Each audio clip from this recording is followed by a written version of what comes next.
Ang dami-dami ng opinion dito sa restitution. Yung sa witness protection, kailangan ba o hindi? Pag nag-apply ka, ito yung mga requirements para ka mailagay.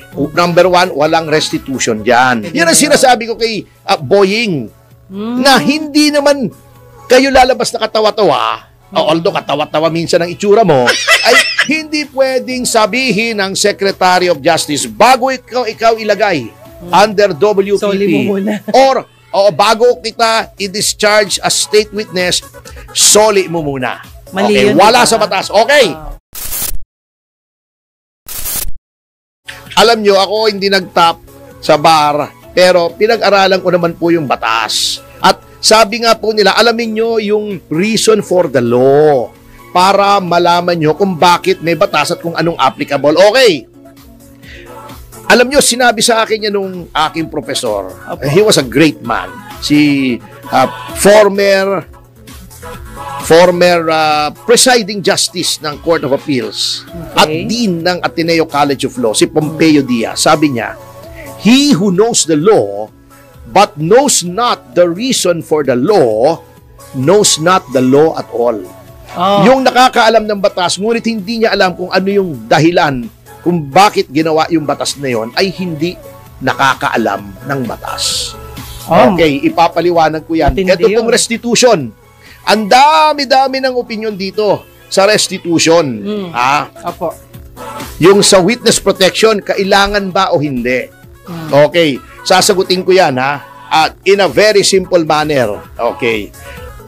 3 pong provision ang relevant dyan.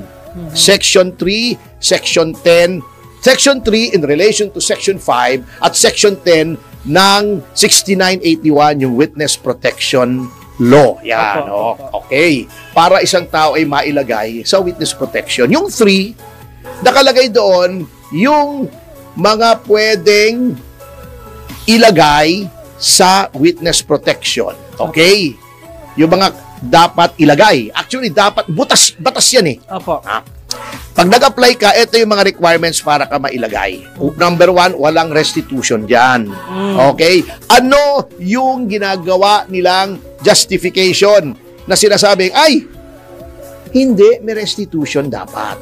Okay? Ang ginagamit nila ay yung Section 5. Okay? Etong Section 5, basahin ko na baka sabihin nyo, mali yung quotation ko Sige po. Word for word. Etong Section 5, sinasabi na bago ka ilagay sa witness protection, ikaw ay dapat lumagda sa isang memorandum of agreement. Okay. Meron ditong A, B, C, D, E, F, 6 na kondisyones dun sa memorandum of agreement. Okay. One of them, ito yung ginagawa nilang justification, yung paragraph D. To comply with legal obligations and civil judgments against him. Yun ang memorandum of agreement na lalagdaan mo. Hindi ka ilalagay sa witness protection nang hindi ka lumalagda dun sa agreement.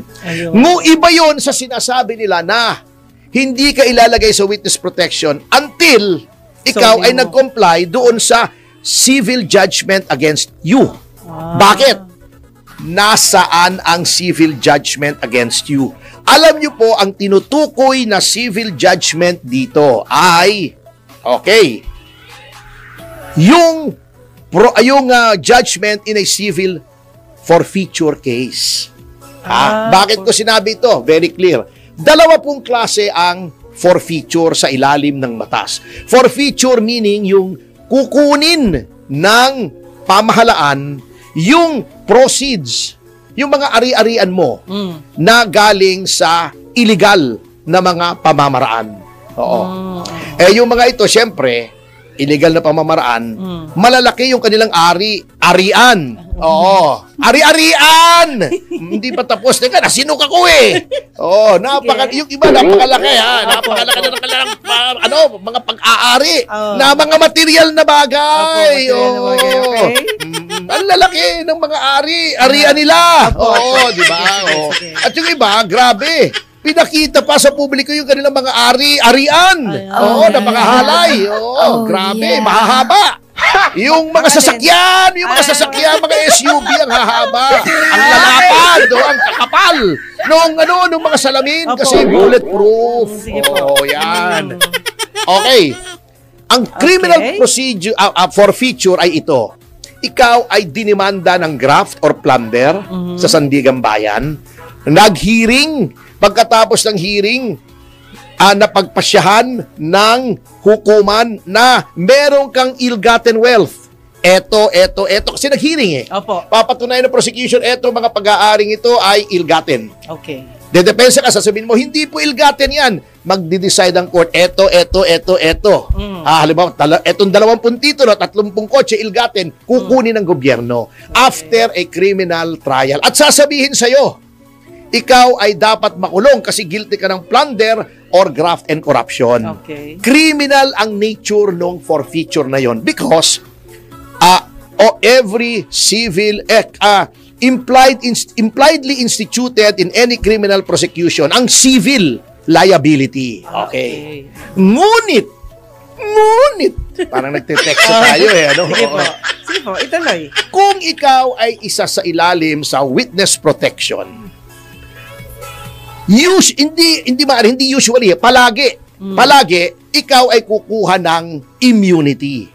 Nasaan ang immunity provision ng 6981, yung Witness Protection Act, nasa Section 10. Also, pwede kang kumuha, you can be discharged as state witness and therefore, mawawala ng criminal liability ka if you are ordered discharged by the court under Rule 119 of the Rules of Court. Walang tinginan yan, walang tinginan, baka sabihin nyo, walang tinginan, Or, you can ask for immunity under PD 749. Yung unang-unang Whistleblowers Act. Okay. Anong ibig sabihin pag ikaw ay nagkaroon ng immunity? Kasi hindi ka naman magpapa-witness protection kung hindi ka hihingi ng immunity from criminal liability. Bakit? Witness protection ka nga, custody ka nga ng DOJ. Opo. Kung wala kang immunity, ididimanda ka. Yes. Kung probable cause is found by the court will issue a warrant of arrest.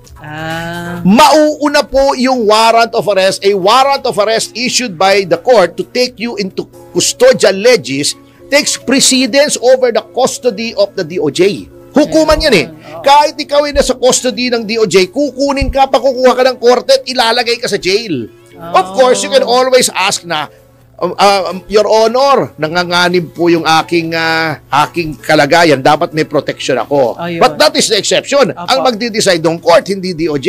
Okay. So useless, mag-WPP ka kung hindi ka hihingi ng immunity. Anong resulta ng immunity? Hindi na pwedeng mag-criminal forfeiture proceedings against you in the Sandigan Bayan. Okay. Kung private person ka kasi, pwede kang i-charge sa Sandigan Bayan if you are in conspiracy with a public official. Okay. Usually, ang jurisdiction lamang ng Sandigan Bayan ay public officials. Kung private person ka, hindi ka pwedeng i-demanda roon unless, ngunit, kung ikaw ay in conspiracy with public officials, pwede kang i-demanda sa Sandigan Bayan. May criminal immunity ka na. Apo. Di ba? Ibig bang sabihin yan, protected ka na? May criminal immunity ka? Ligtas na yung mga nakalap mo, yung mga nasangsambon na mga properties sa illegal na paraan? Hindi po. Nunca. Hindi na mangyari. Bakit? Sapagkat sa ilalim ng batas, meron pang tinatawag na civil forfeiture. Sino nagpa-file ng civil forfeiture? Ang Office of the Solicitor General as counsel for the Republic or the state. Yan. Saan nililitis yan? Sa civil court, hindi sa Sandigan Bayan. Okay. May due process yan. Maghihiring. Pwede mong patunayan dyan na ito hindi ill-gotten. Ito ay yung prosecution papatunayan, ill-gotten yan. Pwede mong patunayan hindi ill-gotten. Then nagkakaroon ng judgment in a civil proceeding. Forfeited ito. Pero hindi ka pwedeng ipakulong doon kasi civil proceeding, hindi criminal.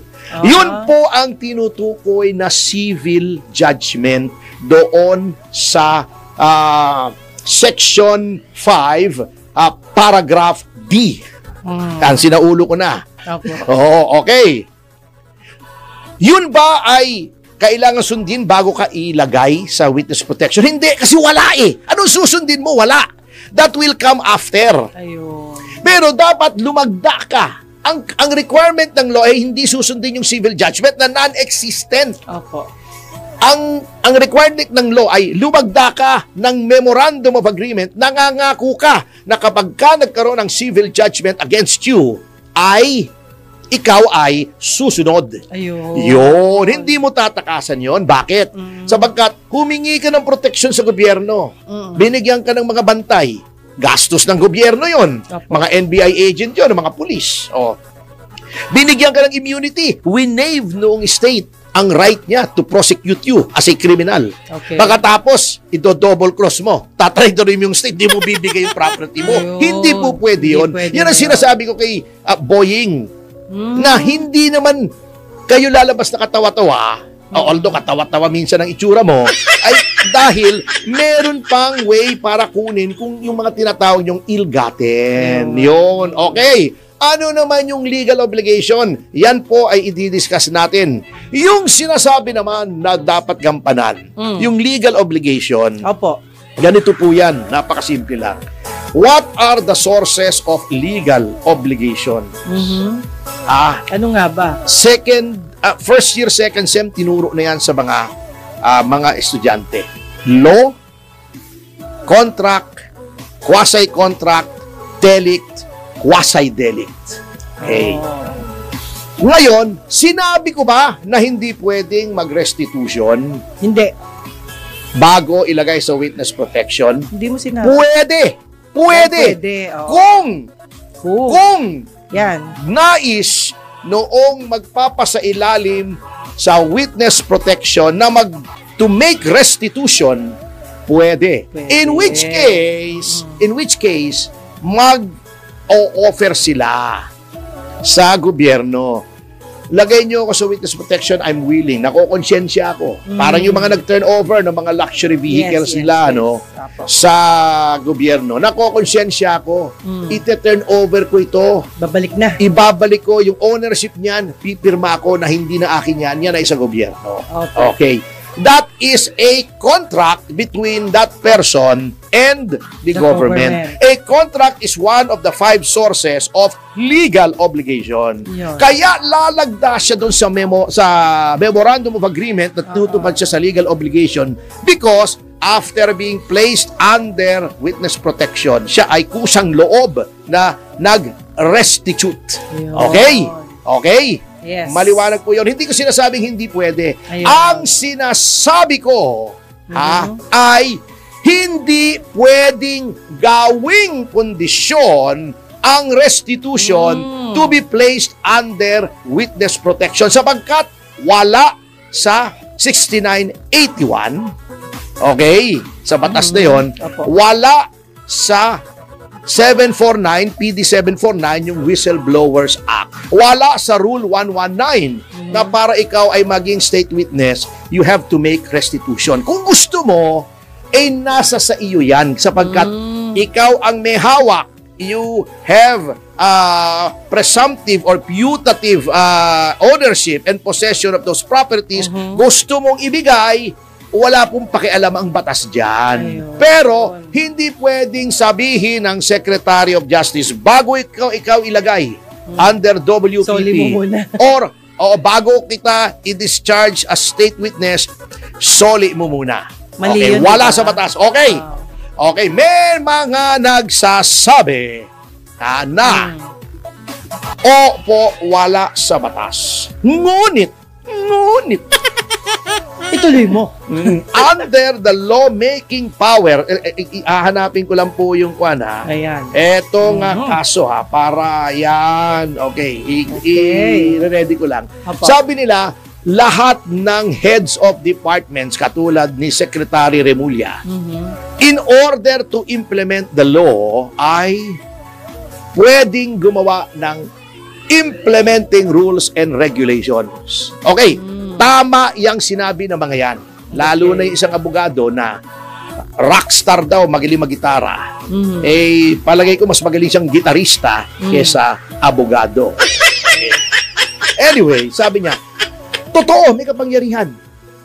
Gumawa ng implementing rules and regulations. Okay, second premise, dahil may kapangyarihan siya na gumawa ng implementing rules and regulations, pwede niyang ilagay, ayon sa mga komentaristang ito, na one of the conditions for admission sa WPP ay restitution. May kapangyarihan daw ang secretary.